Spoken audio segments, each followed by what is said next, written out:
2024ko azaroaren 9an, Euskara eta Euskal Hiztun Komunitatea larrialdi linguistikoan gaudela adierazi genuen Bilbon. Euskalgintzaren Kontseiluko kideok, helen Europako hizkuntzen sarearen batzar orokorraren babesarekin. Larrialditik indarraldirako bideari ekiteko lehen urratsa da. Indartsu abiatu dugu urtea Euskalgintzako eragile.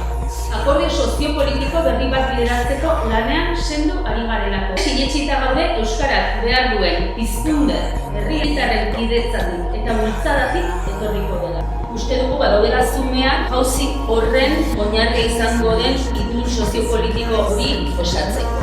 Eta badakigu gainera, jauzi horren bi oinarriak direla ezagutzaren unibertsalizazioa eta erabilerarako baldintzak sortzea.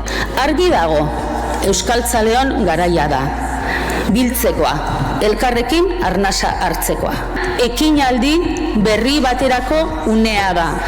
Euskara lehen lerrora ekarri eta benetako jauzia eragitekoa. Guztion esku dago honetan eragitea. Abenduaren 27an Bilbaoaren bilduz elkarrekin arnasa hartuz isiotu dezagun pizkundearen lehen txinparta. Bizirik ekarri dugu Euskara gaurdaino, baina oraindik urrun da berdintasuna. Euskara larrialdi linguistikoan da. Larrialditik indarraldirako urratsa egiteko modua Euskara lehentasunetara ekartzea dela.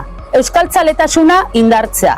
Abenduaren 27an bihur dezagun Bilbaoarena pizkundearen lehen txinparta. Badator pizkundea. Nafarroan pizkunde hori gerta dadin eta batez ere luzaroan iraun dezan, ezinbestekoa da Euskarak ofizialtasuna eskuratzea Nafarroa osoan. Badugu horretarako lehendabiziko hitzordu bat. Abenduaren 27an Bilbon, Miribilan. Euskaltzaleon batasuna eta indarra erakusteko. Euskara guztion ardura dela aldarrikatzeko. Eta hizkuntza politiketan paradigma aldaketa eskatzeko.